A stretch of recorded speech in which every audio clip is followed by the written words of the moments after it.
The lawless Xi. Walang batas daw dito kay Xi Jinping. Ayon dito kay Limtin. Kung naaalala ninyo mga tol, binigyan natin ng reaction video yung post niya nitong nakaraan na kung saan malapit na daw palitan bilang leader ng CCP itong si Xi Jinping. Ngayon meron siyang bagong post. Sabi rito, lawless Xi. Walang batas-batas kay Xi Jinping. Yun ang sabi niya. Bakit niya sinabi to mga tol? Well, pag-usapan natin to, samahan ninyo ako.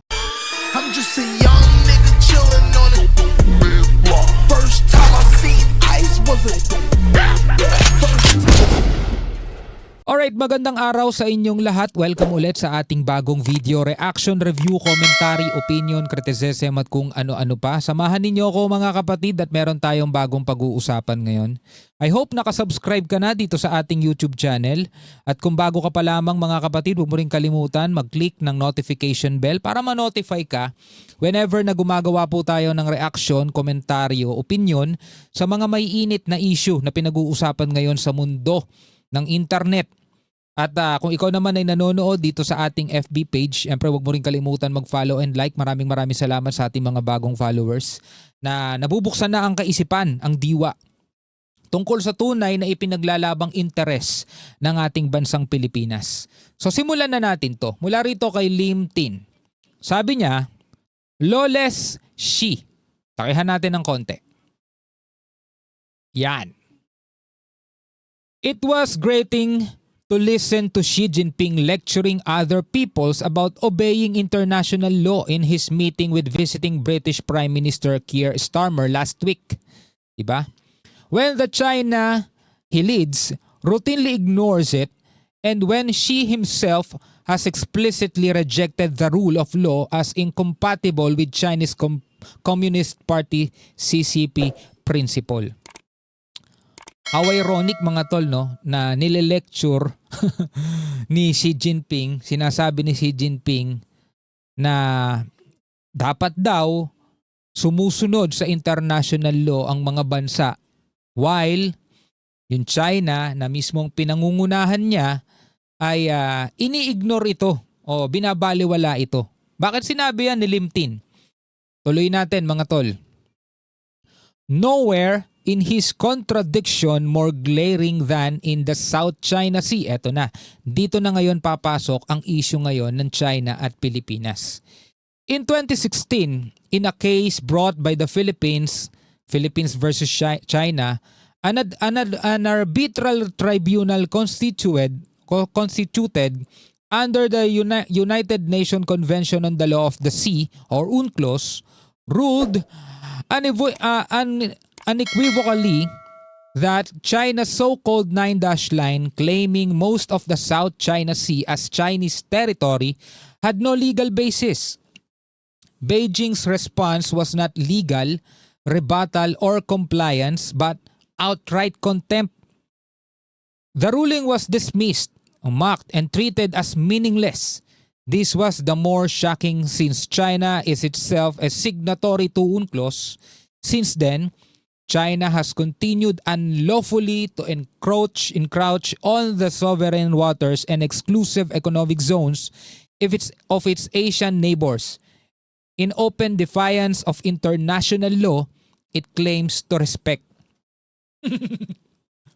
Diba?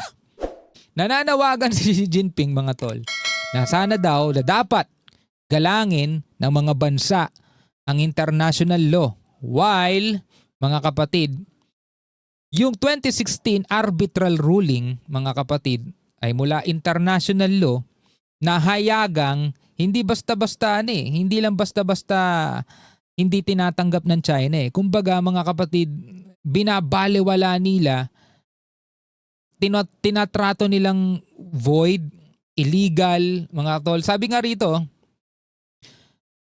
this was the more shocking since China is itself a signatory to UNCLOS. Eto mga tol, hindi lang yung international law yung kanilang binabaliwala, kundi yung mismong pirma, yung mismong sign. Kasi mga tol, signatory state sila dun eh. Nakapirma sila dun sa UNCLOS.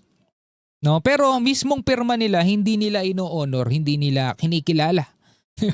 China has continued unlawfully to encroach on the sovereign waters and exclusive economic zones of its Asian neighbors in open defiance of international law it claims to respect.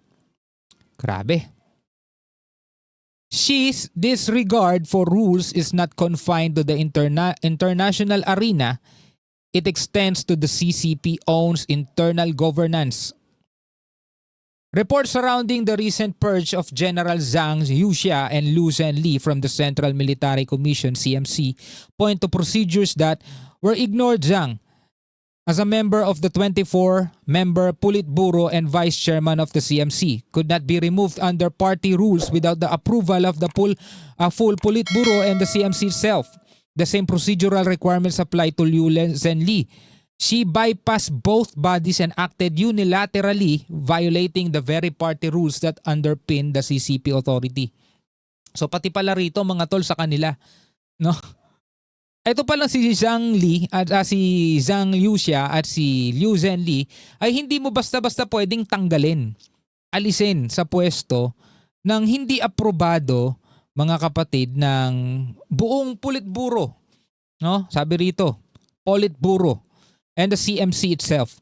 The same procedural requirements apply to Liu Zhenli. Pareho sila. Si Zhang Yuxia at si Liu Zhenli ay hindi mo basta-basta pwedeng tanggalin dito sa CMC ng walang approval ng buong organisasyon. Pero bypass daw to mga tol. Yan, no? Bypass both bodies and acted unilaterally, violating the very party rules that underpin the CCP authority. Yan nasabi rito mga tol ha.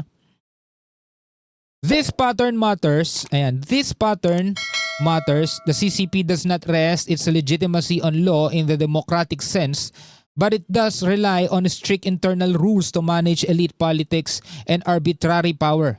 When even those rules are ignored, it destabilizes the system from within. That is why dissatisfaction inside the party has grown rapidly against Xi, and why 10 days on from when the two generals were purged, not a single military commander has come out to support what Xi did. Kahit isa daw, walang lumabas na military commander ang sumuporta dito kay Xi Jinping.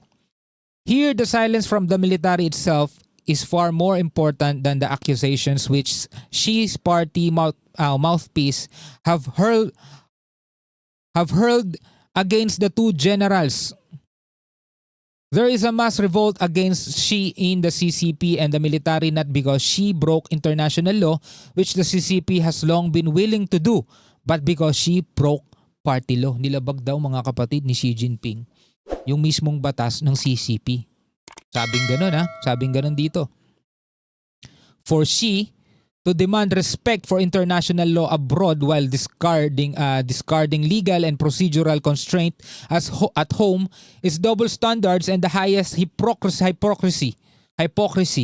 And in a system built on discipline and control, such hypocrisy carries consequences which will befall him. Alam nyo mga tol, no? Ang hirap kasi magsabi na kilalanin ng international law, na yun naman ang lagi nating naririnig sa kanila, kung sila mismo mga tol hindi naman ginagalang unang-una UNCLOS at saka yung 2016 arbitral award, arbitral ruling. Kasi yun mga kapatid ay final and bind international law. Yun lang kailangan gawin eh. Kaya nawawalan tayo mga tol ng kaayusan, nawawalan tayo ng kapayapaan dito sa ating karagatan dahil merong isang bansa na pilit gustong labagin. Gusto nila sila yung masusunod kesa dun sa batas na meron na. Dahil nga dun sa kanilang interest, dun nga sa kanilang tinatawag na historical claim which is hindi naman kinikilala ng international law. Ang dami ng ginagamit na ibang mga ginagamit na mga bagay para depensahan etong claim ng China. Pero napakasimple lang eh. Di ba? Napakasimple lang. Kailangan lang talaga nilang irespeto ang international law. Kung meron mang mga overlapping claims, kung meron mang mga overlapping doon sa 200 nautical miles exclusive economic zone, pwedeng mapag-usapan yun. Pero yung mangwa-water cannon ka, manghahabol ka, manggigit-git ka ng barko, mangbabangga ka ng barko, mangwa-water cannon ka ng mga mangingisda at pagbabawalan mo silang mangisda sa sarili nilang exclusive economic zone, yun ay tahasang paglabag, mga tol, sa UN Convention on the Law of the Sea, batas sa karagatan. Yun ay tahasang paglabag sa international law. Diba? At hindi lang international law pala nilabag niya.